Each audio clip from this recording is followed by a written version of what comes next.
ኢየሱስ ከመወለዱ በፊት ክብር ተሰጥቶታል። መልአኩ ገብርኤል ኢየሱስ የሚባልና የዘላለም ንጉሥ የሚሆን ልጅ እንደምትወልድ ለወጣቷ ለማርያም ሲነግራት፣ ማርያም እኔ ከወንድ ጋር ግንኙነት ፈጽሜ ስለማላውቅ ይህ እንዴት ሊሆን ይችላል በማለት ጠየቀችው። ገብርኤልም እንዲህ ሲል መለሰላት፣ መንፈስ ቅዱስ በአንቺ ላይ ይመጣል፣ የልዑሉም ኃይል በአንቺ ላይ ያርፋል። ስለሆነም የሚወለደው ልጅ ቅዱስና የአምላክ ልጅ ይባላል። ማርያም መልእክቱን እንድታምን ብሎ ሳይሆን አይቀርም ገብርኤል አክሎ እንዲህ አላት፣ እነሆ ዘመድሽ ኤልሳቤጥም በስተርጅናዋ ወንድ ልጅ ጸንሳለች። መሃን ትባል የነበረ ቢሆንም ይኸው 6ኛ ወሯን ይዛለች፣ አምላክ የተናገረው ቃል ሳይፈጸም አይቀርምና። ማርያም የገብርኤልን ቃል አምና ተቀበለች። የሰጠችውን ምላሽ ይህን ያሳያል።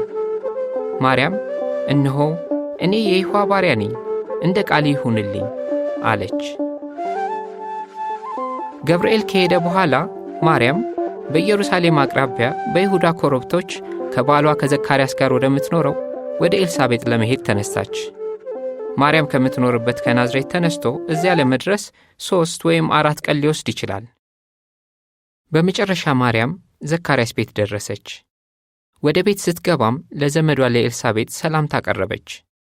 በዚህ ጊዜ ኤልሳቤጥ በመንፈስ ቅዱስ ተሞልታ ማርያምን እንዲህ አለቻት፣ አንቺ ከሴቶች መካከል የተባረክሽ ነሽ፣ የማኅፀንሽን ፍሬ የተባረከ ነው። የጌታዬ እናት ወደ እኔ መምጣቷ ለእኔ እንዴት ያለ ታላቅ ክብር ነው! እነሆ የሰላምታሽን ድምፅ እንደሰማሁ በማኅፀኔ ያለው ጽንስ በደስታ ዘሏልና። ማርያም ይህን ስትሰማ ከልብ በመነጨ የምስጋና ስሜት እንዲህ አለች፣ ነፍሴ ይሖዋን ከፍ ከፍ ታደርገዋለች፣ መንፈሴም አዳኝ በሆነው አምላክ እጅግ ደስ ይሰኛል። ምክንያቱም የባሪያውን መዋረድ ተመልክቷል። እነሆ ከአሁን ጀምሮ ትውልድ ሁሉ ደስተኛ ይሉኛል፣ ምክንያቱም ኃያል የሆነው አምላክ ታላላቅ ነገሮች አድርጎልኛል።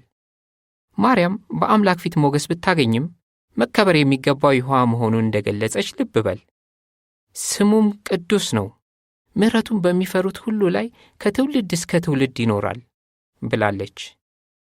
ማርያም በመንፈስ መሪነት የሚከተለውን ትንቢት በመናገር አምላክን ማወደሷን ቀጠለች። በክንዱም ታላላቅ ሥራዎች አከናውኗል። በልባቸው ሐሳብ ትዕቢተኛ የሆኑትንም በትኗቸዋል። ኃያላን ሰዎችን ከዙፋናቸው አውርዷል፣ ዝቅ ያሉትንም ከፍ አድርጓል። የተራቡትን በመልካም ነገሮች አጥግቧል፣ ሀብታሞችንም ባዶ እጃቸውን ሰዷቸዋል። ምሕረቱን በማስታወስ አገልጋዩን እስራኤልን ረድቷል። ይህን ያደረገው ለአባቶቻችን በገባው ቃል መሠረት ለአብርሃምና ለዘሩ ለዘላለም ምሕረት ለማሳየት ነው።